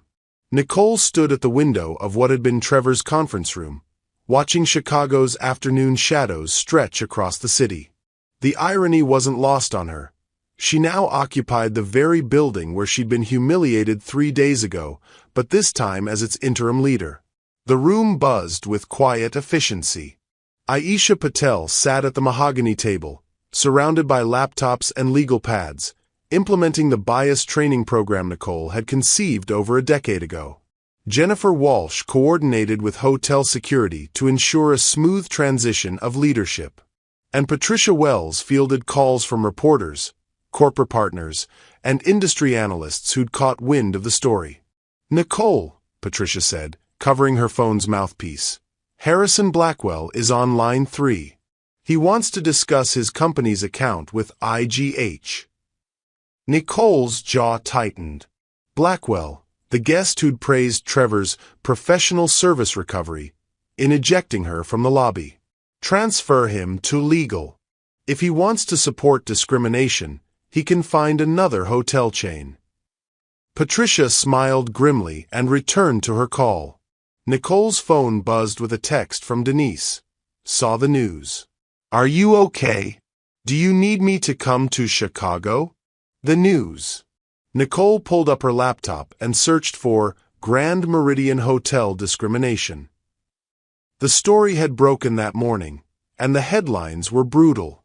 Five-star hotel CEO fired for racial discrimination. Luxury hotel chain implements emergency bias training after executive scandal. The $2.3 million cost of discrimination. How prejudice damaged a hotel empire. But it was the social media response that truly staggered her. The hashtag Grand Meridian discrimination was trending, with hundreds of guests sharing their own stories of discrimination at luxury hotels across the country. The incident had become a catalyst for a much larger conversation. "Dr. Carter?" Aisha looked up from her laptop. "We need to make a decision about the staff." Nicole turned from the window. "What kind of decision?" 17 employees have come forward with concerns about Trevor's management style. Some participated in discriminatory practices because they felt pressured to do so. Others, like Gerald, tried to document problems but were ignored. Aisha pulled up a file on her screen. "The question is, how do we handle employees who were complicit in discrimination but claim they were following orders?" The weight of leadership settled on Nicole's shoulders. These weren't abstract policy decisions. They were people's livelihoods, families' financial security, careers hanging in the balance. "What does your assessment tell you?" Nicole asked. "Mixed bag. Some staff members clearly embraced the discriminatory culture. Others were genuinely conflicted but felt powerless to speak up." Aisha scrolled through her notes. Gerald, for example, kept detailed records specifically because he hoped someday someone would listen. Nicole walked to the table and sat across from Aisha. "And the ones who embraced it?" 3 front desk supervisors, 2 concierge staff, and the former assistant general manager. They showed enthusiasm for maintaining standards and made comments suggesting they enjoyed the power of excluding certain guests. Nicole closed her eyes, feeling the burden of judgment. Recommendations. Mandatory bias training for everyone, with successful completion required for continued employment. Those who participated willingly in discrimination get written warnings and probationary periods. Those who documented problems or expressed discomfort get commendations and advancement opportunities. And if someone refuses the training or fails to complete it successfully? Aisha met her gaze steadily. Then they don't belong in hospitality. Nicole nodded slowly. Implement it. But I want personal meetings with every staff member who's been here longer than a year. I want to understand how this culture developed and make sure it never happens again. Her phone rang. The caller ID showed a number she didn't recognize, but the Chicago area code made her answer. Dr. Carter speaking. Dr. Carter, this is Rebecca Hamilton, Trevor's ex-wife. Nicole's breath caught. Mrs. Hamilton, how can I help you? I know I'm probably the last person you want to hear from, but... Rebecca's voice was strained, tired. Could we meet? There's something I think you should know about Trevor. Nicole glanced at Aisha, who was pretending not to listen while obviously hanging on every word. Mrs. Hamilton, I'm not sure that would be appropriate. Please. It's about our daughter, Sophie. And it's about understanding why Trevor why he is the way he is. Something in Rebecca's voice, a mother's desperation mixed with genuine remorse, made Nicole reconsider. Where would you like to meet? There's a coffee shop called Grind on Jackson, about 6 blocks from the hotel. I know you must hate him, but there are things you should know before you decide what happens next. Before you decide what happens next. The words echoed in Nicole's mind after she hung up. What did happen next? Trevor was fired, his career destroyed, his reputation in ruins. Justice had been served, accountability enforced. But Rebecca's call suggested there were layers to this story that Nicole hadn't considered. Aisha, I need to step out for an hour.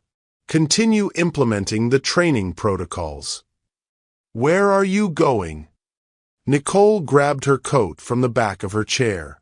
To learn something I'm not sure I want to know. The coffee shop was the kind of place that thrived on being deliberately uncorporate, mismatched furniture, local art on exposed brick walls, baristas with intricate tattoos and artistic hair. Nicole ordered a lavender latte and scanned the room until she spotted a woman in her late 30s with shoulder-length brown hair and tired eyes. Rebecca Hamilton looked nothing like Nicole had imagined.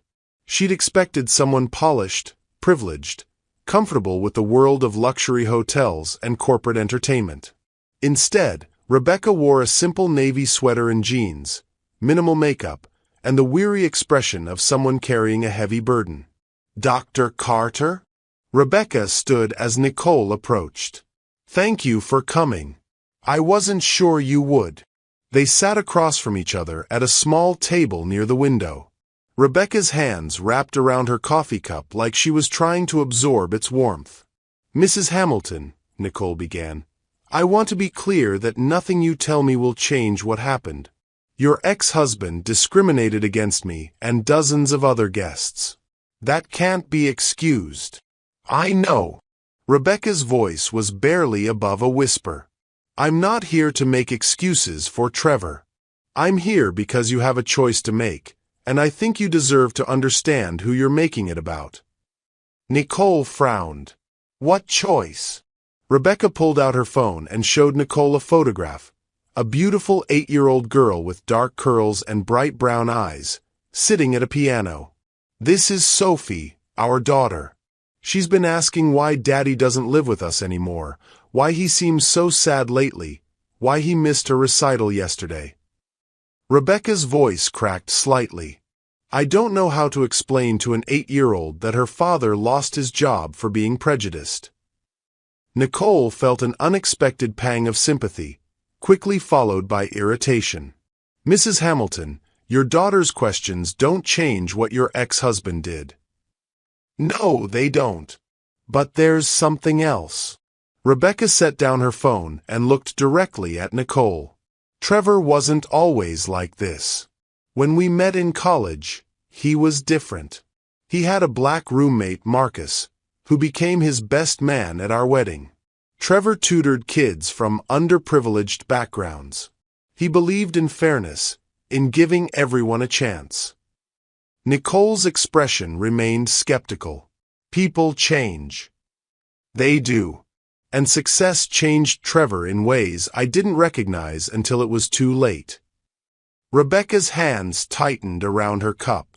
The higher he climbed in the hotel industry, the more he started seeing the world through the lens of who belongs where. He started making jokes about certain types of guests, started talking about maintaining the right atmosphere. Why didn't you say something? Rebecca laughed bitterly. I tried. We fought about it constantly. It's part of why our marriage ended. I couldn't stand what he was becoming, but I also couldn't reach the person he used to be. Nicole leaned back in her chair, processing this information. Mrs. Hamilton, why are you telling me this? Because Trevor called me last night.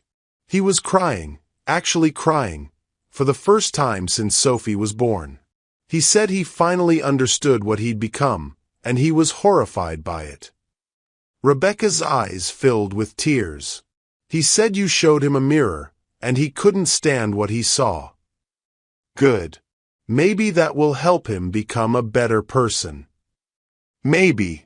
But Dr. Carter, Trevor is talking about leaving Chicago.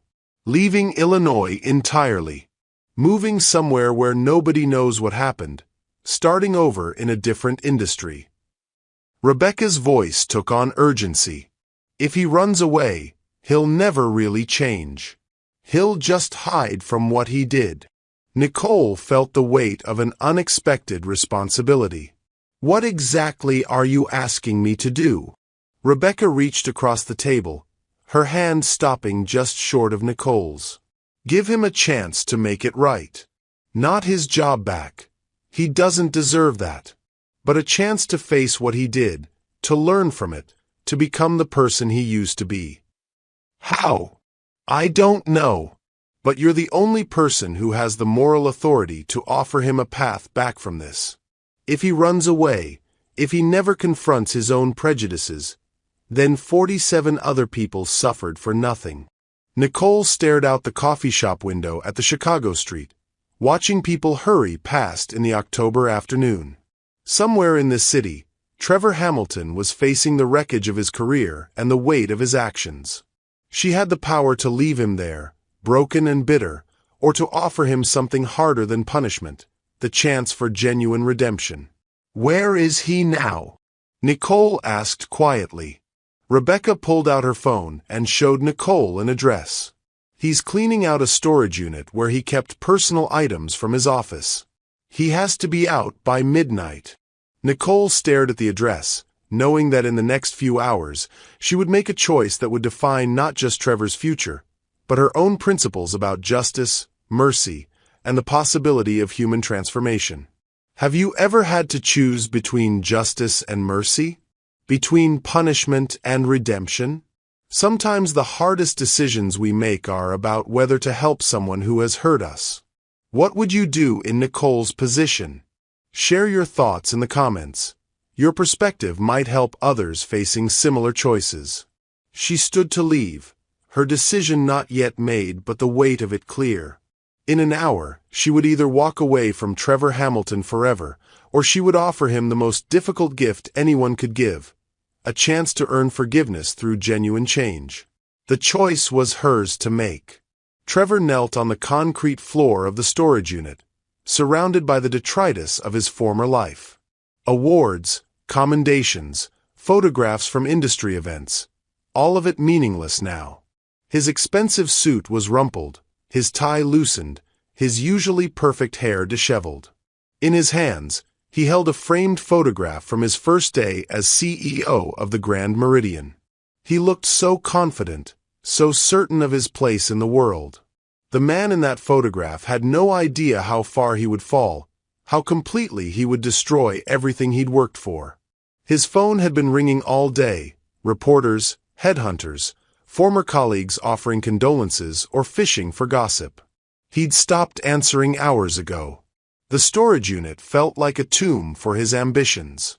Tomorrow, he would drive to his brother's house in Denver, tail between his legs, and figure out how to rebuild a life from scratch. Maybe construction work or retail management. Something far from the world of luxury hospitality where his name was now synonymous with discrimination. A shadow fell across the entrance to the storage unit. Trevor looked up, expecting to see the facility manager coming to check on his progress. Instead, he saw Dr. Nicole Carter. She stood in the doorway wearing a camel-colored coat over her business suit, her expression unreadable. For a long moment, neither of them spoke. "Dr. Carter," Trevor finally said, struggling to his feet. What are you doing here?" Nicole stepped into the storage unit, her eyes taking in the scattered remnants of his career. "I came to ask you a question, Mr. Hamilton." Trevor waited, not trusting his voice. "What are you going to do now?" The question hung between them like a challenge. Trevor looked around at the boxes, the awards, the evidence of a life built on a foundation of privilege and prejudice. "I don't know," he said honestly. "Leave Chicago. Start over somewhere else. Try to forget this ever happened." Nicole nodded slowly. "That's what I thought you'd say." She turned to leave, and Trevor felt something desperate rise in his chest. "Dr. Carter, wait." She paused but didn't turn around. "I'm sorry. I know that doesn't change anything, but I need you to know, I'm sorry for what I did to you. I'm sorry for what I did to 46 other people. I'm sorry for what I became." Nicole turned back to face him, her expression softening slightly. "Mr. Hamilton, are you sorry because you got caught, or are you sorry because you finally understand what you did?" Trevor met her eyes, knowing that his answer would define everything that came next. "I'm sorry because I finally understand." Nicole studied his face for a long moment, searching for truth in his words. "Then maybe," she said quietly, "it's time to stop running and start learning." The future hung between them, unwritten and full of possibility. Spring sunshine streamed through the soaring windows of the Grand Meridian's lobby, casting rainbow prisms across the same marble floor where Nicole had been humiliated 6 months earlier. But the space felt different now, warmer somehow, more welcoming. The crystal chandeliers still sparkled with the same elegance, but the atmosphere had been transformed by something more valuable than gold fixtures: genuine hospitality. Nicole stood near the concierge desk, watching the morning check-in process with satisfaction. Gerald Morrison, now promoted to general manager, moved between stations with quiet confidence, ensuring every guest received the kind of personalized attention that had made the Grand Meridian legendary. But now that attention extended to everyone who walked through the doors. "Dr. Carter?" A young voice interrupted her observations. Nicole turned to see Aisha Patel approaching with a tablet and a smile that radiated accomplishment. In the past 6 months, Aisha had become Nicole's closest collaborator, implementing bias training across all IGH properties with remarkable success. "The quarterly numbers are in," Aisha said, her eyes sparkling. "Want to hear the good news?" Nicole grinned. "Always." Revenue is up 23% from last year. Guest satisfaction scores have reached an all-time high across all demographic categories. And we've recovered 78% of the business we lost due to discriminatory practices. Aisha scrolled through her data. The Diversity and Inclusion program isn't just the right thing to do, it's proving to be incredibly profitable. Nicole felt a surge of pride, not just in the numbers but in what they represented. Any word from the other properties? Remarkable across the board. The Boston location saw a 31% increase in bookings from guests of color. Miami's team reported their highest employee satisfaction scores in company history. And Nicole. Aisha paused dramatically. 3 competitors have reached out asking if we'd consult on implementing similar programs. Seriously. The industry is paying attention. What happened here, what you created, it's becoming a model for luxury hospitality nationwide. Nicole looked around the lobby, remembering the woman who'd been escorted out of this very space 6 months ago. That woman could never have imagined she'd be standing here as regional director, watching her vision for inclusive hospitality transform an entire industry. "Dr. Carter?" Gerald approached, his expression mixing professional pride with personal gratitude. "The 10 a.m. meeting is ready whenever you are." Nicole checked her watch. The 10 a.m. meeting. She'd been both anticipating and dreading this moment for weeks. "Is he here?" Gerald nodded. "Conference room B, as requested." "He's been waiting for about 10 minutes. Nicole took a breath, smoothing her emerald silk blouse, a color she'd chosen deliberately for its association with growth and renewal. "Aisha, would you join me? I might need a witness." They walked through the lobby toward the elevator bank, passing guests from every background imaginable. A family from Mumbai checking in for a tech conference. An elderly black couple celebrating their 50th anniversary. A young Latina businesswoman reviewing presentation notes in one of the comfortable seating areas. What does true change look like in your own life? Sometimes the most powerful transformations happen not through grand gestures, but through daily choices to be better than we were yesterday. Share your own stories of growth in the comments below. You never know who might need to hear that change is possible. This was what Nicole had dreamed of, a space where everyone belonged, where excellence in hospitality meant excellence for all. Trevor Hamilton stood when Nicole and Aisha entered the conference room.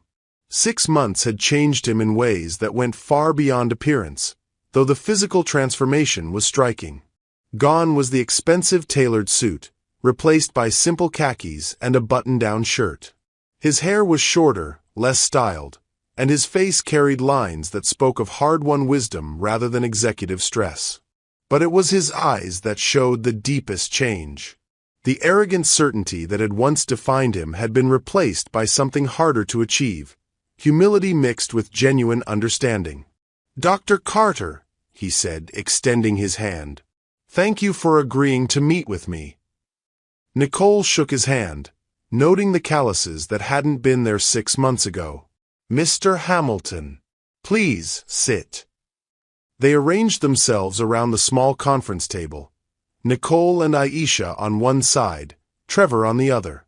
For a moment, the only sound was the distant hum of Chicago traffic 42 floors below. "You look well," Nicole said, and meant it. Trevor smiled, an expression that seemed more genuine than any she'd seen from him during his tenure as CEO. "I feel different. Better, I think, though it's been the hardest 6 months of my life." "Tell me about it." Trevor leaned back in his chair, gathering his thoughts. "After our conversation in the storage unit, I didn't leave Chicago. I stayed, and I started working with the community organizations you recommended. First as a volunteer, then part-time, now full-time." "Doing what?" "I'm a housing coordinator for New Horizons Community Services. We help families find affordable housing and connect them with job training programs." Trevor's voice carried a passion Nicole had never heard from him before. "Most of our clients are people of color, immigrants, single mothers, people I spent years looking down on without even realizing it." Aisha leaned forward. "How has that changed your perspective?" Trevor looked directly at her, his expression serious. "It's taught me that dignity isn't determined by someone's bank account or zip code. I've met families who work 3 jobs and still can't afford a decent apartment. I've seen kids who are smarter than I ever was but don't have access to the same opportunities one took for granted." He turned back to Nicole. "Dr. Carter, I want you to know that I've completed the bias training program you developed. Not because I had to, but because I needed to understand how my mind worked, why I made the assumptions I made." "And what did you learn?" "That prejudice isn't always conscious. I genuinely believed I wasn't racist because I didn't use slurs or join hate groups.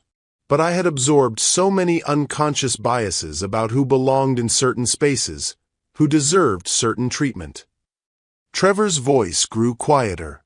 "The program helped me recognize that impact matters more than intent." Nicole studied his face, looking for signs of performance or manipulation. She found none, only the weariness of someone who'd done difficult internal work. "There's something else," Trevor continued. "I've been speaking at hospitality conferences about unconscious bias.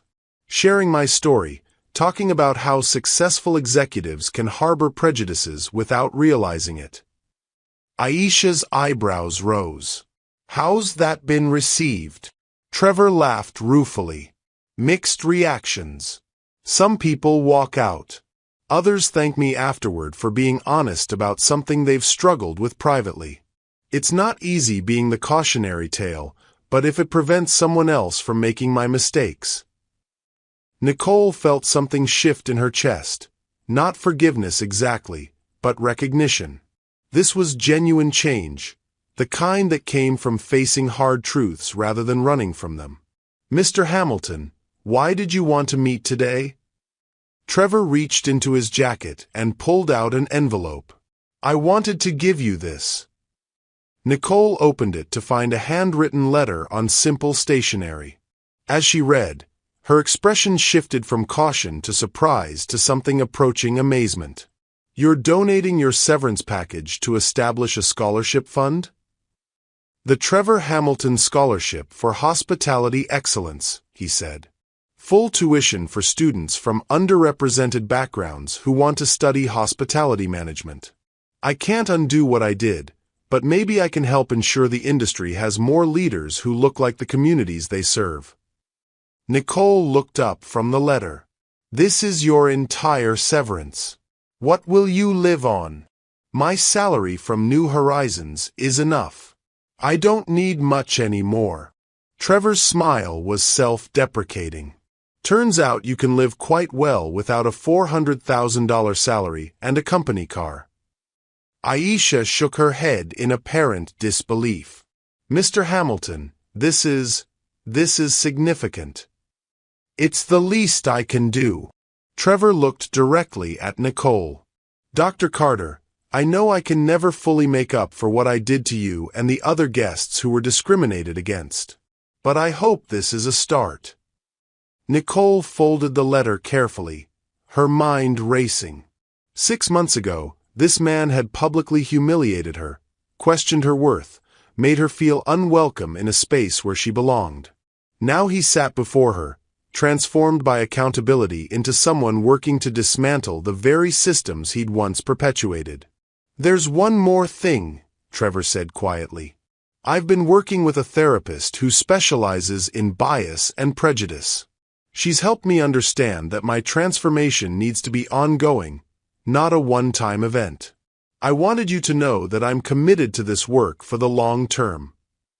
Nicole stood and walked to the window, looking down at the lobby where their story had begun. The space buzzed with activity. Guests from around the world, staff members from diverse backgrounds, a microcosm of the inclusive hospitality she'd fought to create. "Mr. Hamilton," she said without turning around, "do you know what happened to Harrison Blackwell? The man who praised my professional service recovery? His company lost a $50 million municipal contract when the story broke. Turns out the city of Chicago doesn't do business with organizations that support discrimination." Nicole turned back to face him. "He called me last month, asking for help understanding what he'd done wrong." Trevor winced. "Did you help him?"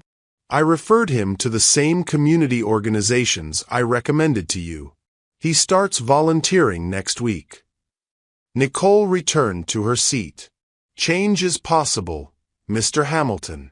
But it requires more than apologies. It requires action."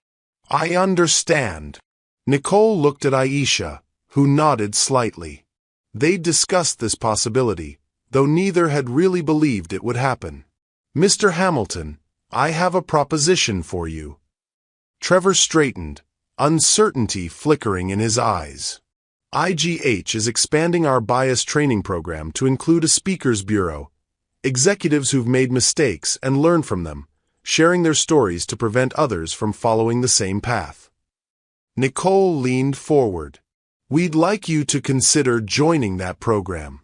Paid speaking engagements at hotels, conferences, business schools." Trevor's mouth fell open. "You want me to work for IGH again?" "Not for IGH. With IGH. As an independent contractor, sharing your story and facilitating difficult conversations about bias in hospitality." Nicole's voice was steady, professional. The position would require quarterly evaluations, continued bias training, and oversight from our diversity team. "It wouldn't be easy. Dr. Carter, I don't know what to say." "Say you'll think about it. The industry needs voices like yours. people who've made serious mistakes and done the hard work of change. Your story could prevent countless other incidents like ours. Trevor nodded slowly, tears gathering in his eyes. 6 months ago, I threw you out of this hotel because of my own prejudices. Now you're offering me a chance to help other people avoid making the same mistakes. That's what redemption looks like, Mr. Hamilton. Not erasure of the past, but transformation of it into something useful. Nicole stood, signaling the end of the meeting. Take your time deciding. When you're ready, contact Aisha. As they moved toward the door, Trevor spoke one last time. Dr. Carter? Why are you doing this? After everything I did to you, why offer me this opportunity? Nicole paused at the threshold, considering her answer carefully. Because 6 months ago, you threw a black woman out of your hotel for the crime of existing in a space you didn't think she belonged. Today, that same woman is offering you a chance to ensure it never happens again. She met his eyes directly. That's not just your redemption story, Mr. Hamilton. It's America's. The evening light painted the Grand Meridian's lobby in warm gold tones as Nicole walked through the space one final time before heading home. In a few hours, she would video call her parents in Atlanta, sharing stories of her day and listening to her father's pride in his daughter who'd changed an industry. Tomorrow, she would fly to the West Coast to oversee the opening of IGH's newest property in San Francisco, a hotel designed from the ground up with inclusive hospitality principles. Gerald approached her near the concierge desk, carrying a clipboard and wearing the satisfied expression of a manager whose day had gone perfectly. Dr. Carter, before you leave, the Johnson family wanted me to give you this. He handed her a handwritten note. Nicole opened it to find a message from Dr. and Mrs. Johnson, the Atlanta physicians who'd been discriminated against months before her own incident. Dear Dr. Carter, we returned to the Grand Meridian last week for our anniversary, and the difference was remarkable. From the moment we walked in, we felt welcomed and valued. Thank you for transforming not just this hotel, but our faith in the possibility of change. With gratitude, Dr. James and Dr. Patricia Johnson. Nicole smiled, folding the note carefully. This was why the fight mattered, not just for the grand gestures or industry recognition, but for the couples celebrating anniversaries, the families on vacation, the business travelers who simply wanted to be treated with dignity. One more thing, Gerald said, his expression shifting to something more personal. I wanted to thank you for giving all of us the chance to be part of something better. Nicole looked around the lobby one more time, seeing not just marble and crystal, but the countless interactions that happened here daily, each one now guided by principles of respect and inclusion. Gerald, we all had that chance. We just needed someone to remind us what hospitality really means. As she walked toward the exit, Nicole's reflection caught in the same glass doors that had closed behind her 6 months ago. But this time, she was leaving by choice, carrying with her the satisfaction of work well done and justice fairly served. The evening doorman, a young man named Carlos who'd been promoted from housekeeping after excelling in the new leadership training program, held the door with a genuine smile. Good evening, Dr. Carter. See you tomorrow. See you tomorrow, Carlos. Nicole stepped into the Chicago night, breathing in the crisp spring air. Somewhere in the city, Trevor Hamilton was probably finishing his shift at New Horizons, helping another family find housing, continuing the long work of redemption. Somewhere else, Aisha was reviewing applications for the scholarship fund that would send deserving students to hospitality school. And here, in the heart of downtown Chicago, the Grand Meridian stood as proof that change was possible when people chose courage over comfort. Nicole smiled as she walked toward her car, knowing that tomorrow would bring new challenges, new opportunities to create spaces where everyone belonged. The Grand Meridian's golden lights reflected off the Chicago River as the city settled into evening. Inside, guests from around the world enjoyed the kind of hospitality that recognized no boundaries, only the shared humanity that connected them all. What spaces in your life could use more inclusion? What small action could you take tomorrow to make someone feel more welcome? Sometimes the most powerful change starts with a single decision to see others as they truly are, fellow human beings deserving of dignity and respect.